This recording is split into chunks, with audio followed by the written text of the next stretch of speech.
Hi, my name's Phil. I like talking about politics, and in this video, it's time to start taking a little look at how the new Brexit trade barriers erected at the start of the year have been working out for the poor sods who have to go through them.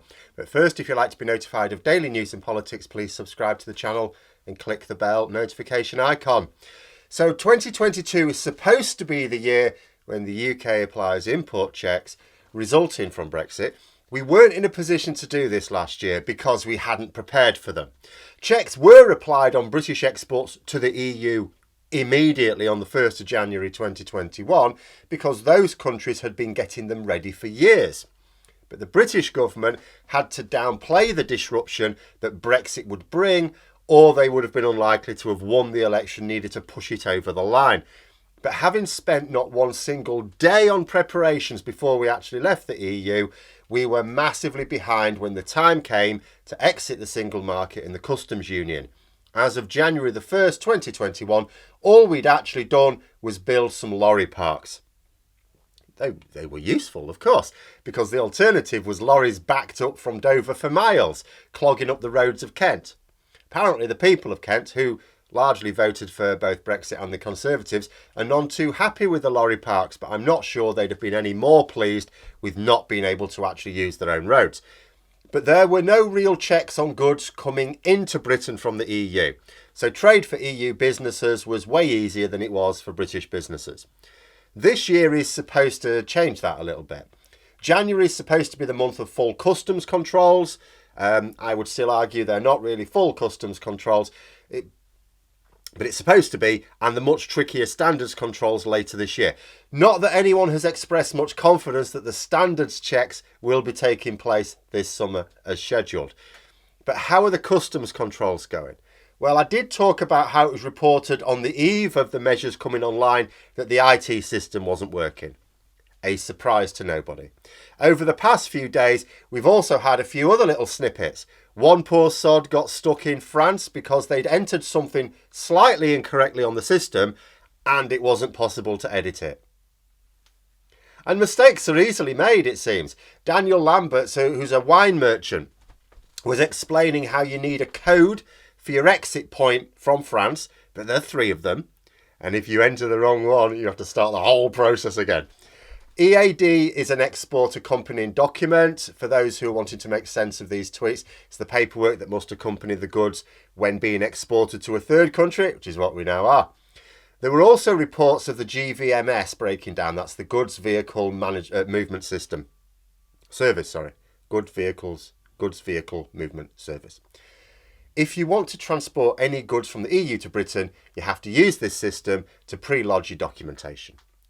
But some people trying to access it found the government gateway service down. At the point at which I saw that, I was quite pleased that I'd already sorted out my tax returns. Because that's stressful enough without the system going down. There were also reports of hauliers being unable to get help from HMRC to sort out the issues. So they're having an issue going, bugger, best get on the helpline. Okay, that's not working. The consequence of all this is drivers stuck in France with goods that need to be in Britain. So how big a problem is this being? Now, in the short term, maybe not massive. I've seen quite a lot of people all of a sudden posting again the shortages on the shelves. I've not been out myself. I'm not going to make a gratuitous trip to a supermarket just to check it out when you're rising COVID and all the rest of it. At some point, I shall have a look. But trade does drop off a cliff after Christmas. You know, the first couple of weeks of the year, you don't generally see much freight trying to get across anyway. And we saw this last year as well. However, there will be an extra pressure this year because at the end of 2020, we were still in the single market. As a result, businesses stockpiled what they could.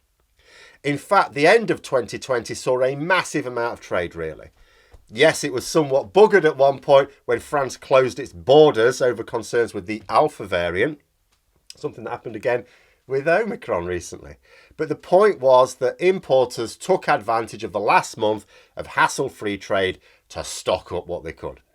When we saw in the early part of 2021 that trade was suppressed, it was more so than normal, and that wasn't just because of lockdown, but because of the stockpiles. The major pressures appeared once those stockpiles were running low. Obviously, we saw the impact on fresh food like fruit and veg almost immediately because we don't produce really much of that ourselves in winter and we rely upon EU imports, and it's not the sort of thing you can stockpile. But for other goods, it took longer for shortages to appear. This year, we may see them somewhat sooner because it's a bit trickier. We weren't able to stockpile last year.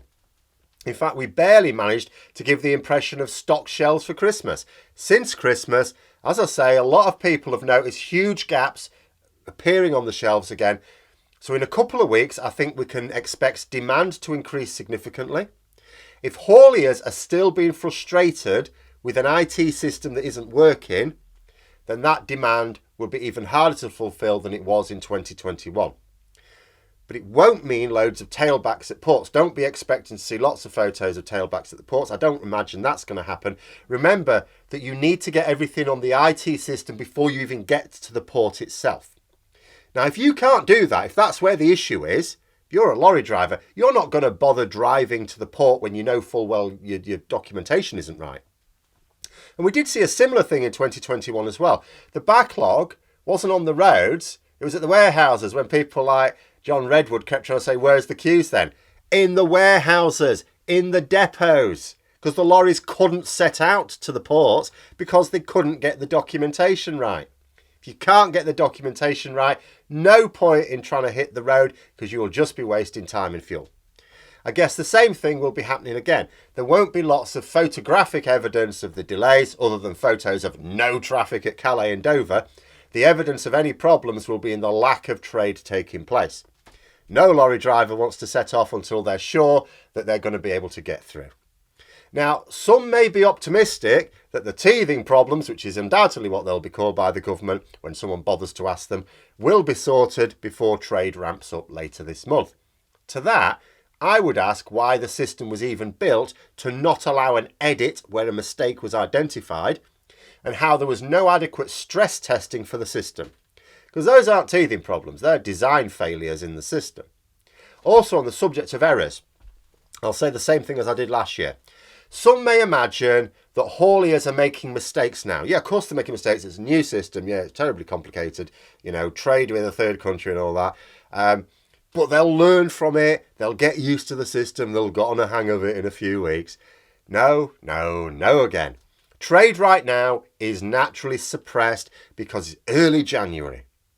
That's why this hasn't become a front page issue for the mainstream media yet. When trade ramps up, what does that mean?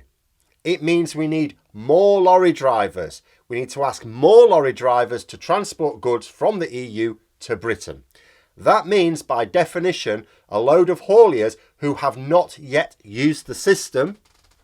If there are mistakes that are easy to make, then the new guys will be making them for the first time in a few weeks, and there will be loads more of them. And the numbers of these mistakes will be way greater. And the relatively small number of hauliers can't get hold of a helpline right now. What's that system going to be like in a few weeks? Really this simple, as far as I can see, and we are already struggling to get enough EU-based lorry drivers to come to Britain. That was already the case in 2021 to carry out deliveries. That created severe shortages. We had to suspend cabotage rules and issue a load of visas just to keep our heads above water. Now we've made the system for bringing goods into the country more complicated. It's possible that the system we have makes it more complicated than strictly necessary. I don't know that. I've got no expertise on that. I accept that trade between third countries is going to be complex. Even if you design a really good system, it's still complex. But perhaps our system is particularly bad. Don't know, not qualified to say. But whatever, it is certainly a more complicated system than these hauliers had to navigate last year when we still suffered trade problems. Even if we are basically waving goods through, because that's what I mean when I say I don't think we're really carrying out full customs controls. I don't believe that the checks that the government say are going to be taking place are taking place. I don't know. I'm not on the ground there. I would find it incredible if we're trying to carry out those physical checks as well.